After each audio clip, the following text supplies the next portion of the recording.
Valeu, torcedor. Obrigado pelo carinho e pela audiência de todos vocês. Gurizada, olha só, vamos falar das últimas do Tricolor. Afinal de contas, essa semana é uma semana super importante pro Grêmio. O Grêmio vai enfrentar o Fortaleza fora de casa na próxima quarta-feira. Hoje pela manhã o Tricolor fez mais um treinamento, o primeiro treinamento, aliás, depois do confronto contra o Botafogo. A derrota pro Botafogo na noite de ontem.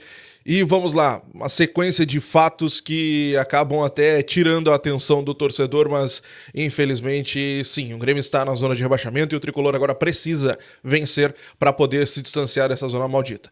O fato, gurizada, vamos falar o seguinte: na próxima quarta-feira às 20 horas o Grêmio enfrenta o Fortaleza fora de casa e para essa partida estava sendo programada algumas manutenções na equipe, muito mais para poupar, preservar jogadores. E isso agora, claro que fica meio que na dúvida. O Renato vai poupar jogadores, como por exemplo Dodi, Cristaldo, o JP Galvão a gente sabe que vai acabar saindo, né? O Renato já deu uma letra ontem na coletiva de que poderá movimentar, mexer na equipe, mas não muito porque o JP não tá jogando nada, e muito mais por preservar o jogador, e esta seria a ideia. Mas fato que o Grêmio precisa vencer o Fortaleza, porque depois tem o Clássico Grenal, um jogo difícil, e o Grêmio pode acabar se enterrando ainda mais na zona de rebaixamento. Semana decisiva, semana importante, semana complicada e que a gente vai acompanhar de perto aqui no nosso canal, beleza? O Grêmio hoje treinou no Espírito Santo, no final da tarde viaja para Fortaleza, amanhã faz um treino por lá e na quarta-feira enfrenta o Fortaleza e depois volta para Curitiba,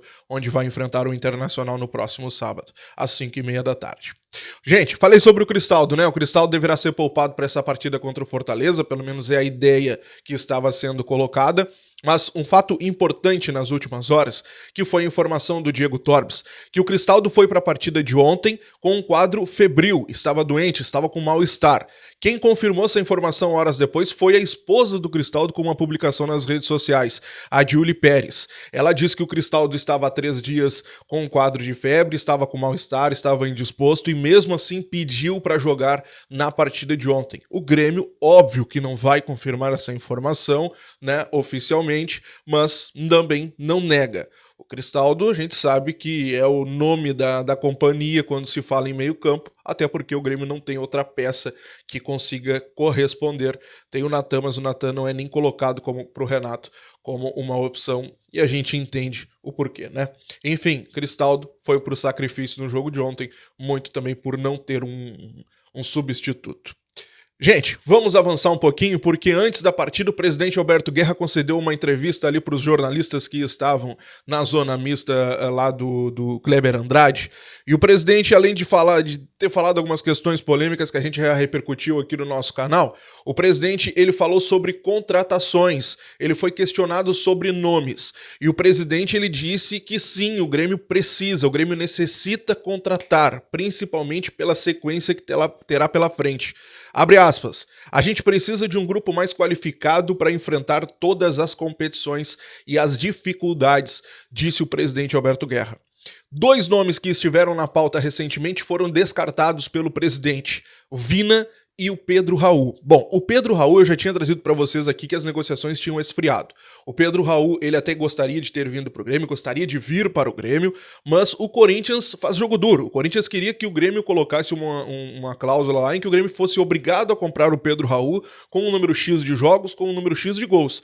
Claro que o Grêmio não queria essa cláusula, porque senão ficaria na obrigação de comprar o jogador e não teria a opção. Então, isso acabou não avançando muito por conta dessa possibilidade do Corinthians.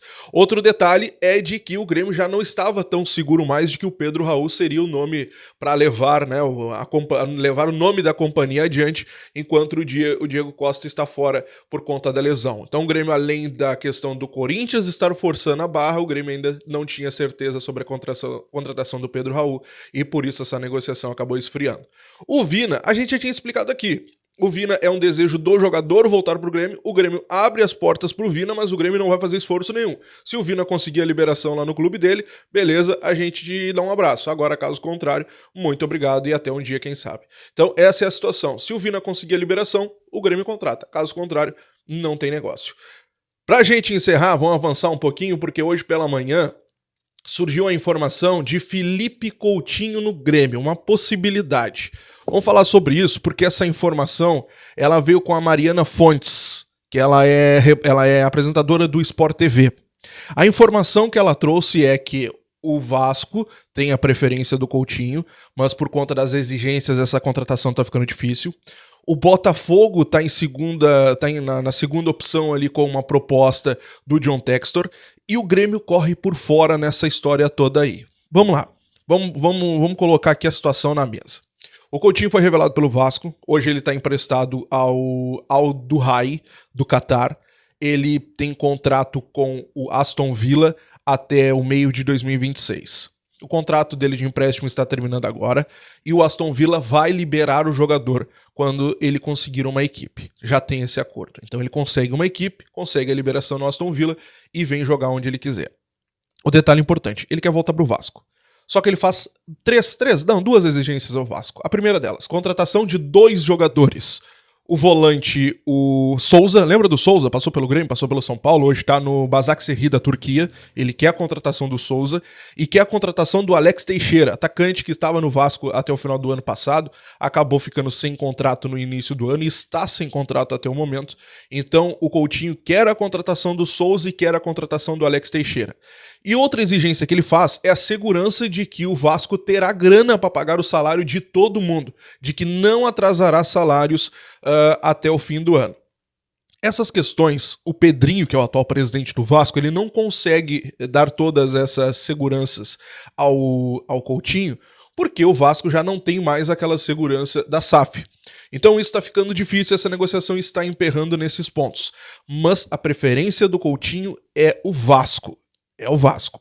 Sabendo dessa história toda, o Botafogo foi e fez uma proposta através do John Textor. Ó, eu contrato o Alex Teixeira, eu contrato o Souza, eu te dou a segurança que tu precisa, vem pra cá que eu te recebo. Então o Botafogo tá dando tudo isso pro Coutinho correndo por fora também. E o Grêmio também está correndo nessa situação. Segundo a Mariana Fontes, a repórter que deu essa informação, ela diz que o Grêmio está tentando convencer o Coutinho a vir jogar aqui no Tricolor. E quem está intermediando essa possibilidade, quem está intermediando, tentando fazer a cabeça do Coutinho, é um ex-jogador do Grêmio que tem um vínculo com o Coutinho, trabalhou com o Coutinho. Bom, um jogador que está muito presente no Grêmio, que hoje é empresário, que trabalhou com o Coutinho no Liverpool, a gente imagina que seja o Lucas Leiva. Né? O Lucas Leiva hoje ele é empresário, o Lucas Leiva tem um passe no Grêmio, ele entra a hora que quer no Grêmio, conversa com todo mundo e tudo mais. Hoje ele é empresário do Kaique, o goleiro Kaique, o Lucas Leiva é empresário dele hoje. Então a gente imagina que esse cara que esteja tentando fazer a cabeça do Coutinho seja o Lucas Leiva. Mas é importante nós colocarmos a complexidade desta negociação. A preferência do jogador, o Vasco. O Botafogo já tem proposta e corre por fora. O Grêmio tenta convencer o jogador através do Lucas Leiva. Na imprensa carioca, agora há pouco, foi ventilado também que o Fluminense tem interesse, mas interesse que não passou de proposta nem de procura ao jogador. Então é importante a gente ficar atento nessa situação. É uma situação complexa, é uma negociação difícil. Eu trago aqui para vocês, mas convenhamos que existem as possibilidades de não acontecer. Né? Te inscreve, deixa o like, ativa o sininho de notificações. Estou de plantão, qualquer notícia estará aqui no canal. Grande abraço e até a próxima. Tchau.